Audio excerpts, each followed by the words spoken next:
Copper is the new gold. 2024-25 में silver के बारे में यही बात की जा रही थी and with the time demand supply के गैप के कारण हमने देखा कि सिल्वर ने गोल्ड को आउट परफॉर्म भी किया। लेकिन क्या कॉपर भी लॉन्ग रन में वैसा कर सकता है? क्या कॉपर में भी वैसा ही डिमांड बढ़ी है लेकिन सप्लाई कम है? अचानक से इतना ज्यादा कॉपर के बारे में बात क्यों हो रही है? एंड अगर सब कुछ सही है तो बीइंग अ नॉर्मल इन्वेस्टर्स हमारे पास क्या ऑप्शंस है कि हम कॉपर में इन्वेस्ट कर सकते हैं? इन्हीं सब के बारे में आज हम डिटेल में बात करेंगे। वीडियो काफी इंफॉर्मेटिव होने वाली है, सो आई वुड रिक्वेस्ट कि आप एंड तक बने रहें। 2025 में कॉपर की इंटरनेशनल मार्केट प्राइस $12,000 को भी पार कर चुकी है। न्यू सेक्टर्स जैसे ईवी, डेटा सेंटर्स का इंक्रीज होना, hyper scale data centres and other large scale electrical infrastructure की डिमांड एंड नीड में बढ़ने के कारण कॉपर की डिमांड काफी बढ़ते जा रही है। अब ये सारी टेक्नोलॉजीज आज से 5-7 साल पहले इतनी ज्यादा रैपिड स्पीड से आगे नहीं बढ़ रही थी।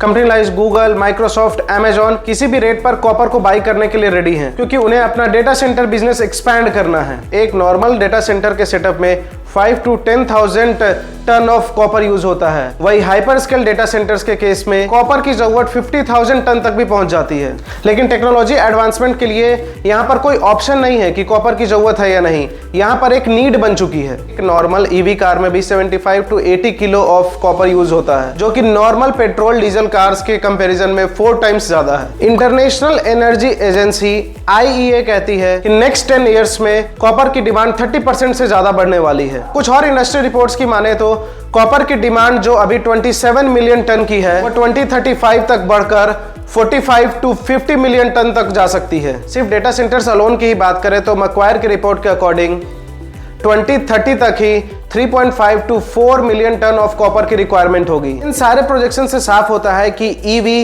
Renewable energies, large scale electrical infrastructure, data centres, इन सब के रैपिड इंक्रीज से आने वाले टाइम में कॉपर की डिमांड काफी एक्सप्लोसिव रहने वाली है। अब बात आती है कि जब डिमांड इतनी बढ़ रही है तो सप्लाई उसको फुलफिल क्यों नहीं कर पा रहा? एज ऑफ 2025 कॉपर की सप्लाई ही 23 मिलियन टन अराउंड है, जबकि डिमांड 27 मिलियन टन है। सो 3 to 4 मिलियन टन का डेफिसिट अभी क्रिएट हो चुका है, जो कि 2035 तक बढ़कर 30% डेफिसिट भी क्रिएट हो सकता है। बट रीजन क्या है?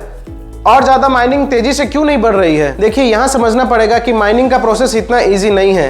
एक नए माइंस को खोलने में भी एवरेज 8 से 12 साल लगते हैं और उसमें बिलियंस ऑफ डॉलर्स का इन्वेस्टमेंट लगता है। इसलिए रिसेंटली यूएसए ने भी कॉपर एंड सिल्वर दोनों को अपने क्रिटिकल मेटल्स के लिस्ट में ऐड कर लिया है। यानी कि अगर ये मेटल्स की उनके देश में कमी हुई एक सर्टेन नंबर से तो वो ये मान के चलेंगे कि उनकी इकोनॉमी डेंजर में है। अब इसका दूसरा पहलू, कॉपर के बढ़ते रेट के कारण स्मॉल स्केल एप्लीकेशंस जैसे wiring harness, bus bars, even some parts of air conditioners, manufacturers aluminium को कॉपर से रिप्लेस कर रहे हैं, क्योंकि एल्युमिनियम की प्राइस कॉपर से 2 to 3 टाइम्स अभी सस्ती हो गई है एंड उनको परफॉर्मेंस भी अच्छा मिल रहा है। लेकिन वही लार्ज स्केल एप्लीकेशंस में कॉपर को रिप्लेस करना अभी के लिए पॉसिबल नहीं है। उसकी रिलायबिलिटी अभी भी अनबीटेबल है।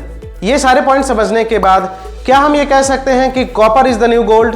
Well, economic growth and technology infrastructure boom के लिए नो डाउट ये बहुत ही प्रीशियस मेटल बन चुका है। New technology advancement and adoption के कारण इसकी डिमांड भी बहुत ज्यादा तेजी से बढ़ रही है। लेकिन अनलाइक गोल्ड, ये कोई सेफ हेवन नहीं है। इसमें कुछ सप्लाई चेन के चैलेंजेस, दूसरे मेटल्स को उस पर रिप्लेस कर देना अगर और ज्यादा टेक्नोलॉजी एडवांसमेंट होती है तो ये सब शामिल है। इसको देखते हुए हम इसे इंडस्ट्रियल डिपार्टमेंट का गोल्ड कह सकते हैं, ना कि एक्चुअल गोल्ड का रिप्लेसमेंट, क्योंकि एक्चुअल गोल्ड की तरह कॉपर का भी पर्सनल, सेंटिमेंटल, इकोनॉमिकल हर तरीके से वैल्यू बनाना मुश्किल है। चलिए अब बात करते हैं कि बहुत से लोगों ने गोल्ड की रैली को मिस किया होगा, बहुत से लोगों ने सिल्वर की रैली को मिस किया होगा, बहुत से लोगों ने उसमें सही टाइम पर इन्वेस्ट भी किया होगा। तो अब हम इस कॉपर की रैली को कैसे पकड़ सकते हैं? इंडिया में हमारे पास इन्वेस्ट करने के लिए कॉपर में क्या क्या ऑप्शंस अवेलेबल हैं? वेल, अगर गोल्ड एंड सिल्वर की बात करें तो फिजिकल फॉर्म में bars, coins and digital forms में digital gold, ETFs, mutual funds, ये सारे ऑप्शंस अवेलेबल हैं। कॉपर के केस में आप डायरेक्टली उसका बार तो जाकर के खरीदेंगे नहीं, क्या पता आप खरीद भी सकते हैं, लेकिन अगेन उतने बड़े बार को रखना, स्टोरेज, इन सब में प्रॉब्लम आएगी। तो डिजिटल फॉर्म में हमारे पास unlike gold and silver, copper में कोई भी डायरेक्ट ETF नहीं है जो कि सिर्फ कॉपर के प्राइस को ट्रैक करता है। यहाँ पर कुछ मेटल थीम्स वाले ETFs हैं जो कि कॉपर को भी अपनी होल्डिंग्स में रखते हैं। वैसे ही कुछ metal theme based mutual funds भी हैं। And the other option is copper related based stocks में इन्वेस्ट करना। वेल, मैं स्टॉक्स का नाम डायरेक्टली तो नहीं लूंगा, खुद का रिसर्च एंड एनालिसिस करके एक सही डिसीजन ले सकते हैं, लेकिन वहां पर भी बहुत लिमिटेड नंबर ऑफ स्टॉक्स हैं जो एक्चुअल कॉपर मैन्युफैक्चरिंग और प्रोसेसिंग में इन्वॉल्व है, एंड उनमें से मैक्सिमम का वैल्यूएशन अभी काफी हाई हो चुका है। हालांकि अगर मेटल थीम बेस्ड ETF और कॉपर रिलेटेड बेस्ड स्टॉक्स के बारे में आपको और जाना है तो let me know in the comments, मैं उनके ऊपर एक सेपरेट वीडियो जरूर बनाऊंगा। आई थिंक यहाँ पर थोड़ी एक्सपेक्टेशंस थी नहीं कि कॉपर की डिमांड इतनी ज़्यादा बढ़ेगी और उसमें इन्वेस्ट करने के लिए भी लोग इतने ज़्यादा इंटरेस्टेड रहेंगे। मे बी इन फ्यूचर अगर कोई कॉपर का ETF आता है तो मैं आपको एक न्यू वीडियो के थ्रू उसका अपडेट जरूर दूंगा। अगर आपको ये वीडियो इन्फॉर्मेटिव लगा हो, कुछ नया सीखने को मिला हो, so please like, share and subscribe your fin buddy ऐसे ही और इन्फॉर्मेटिव वीडियोस के लिए।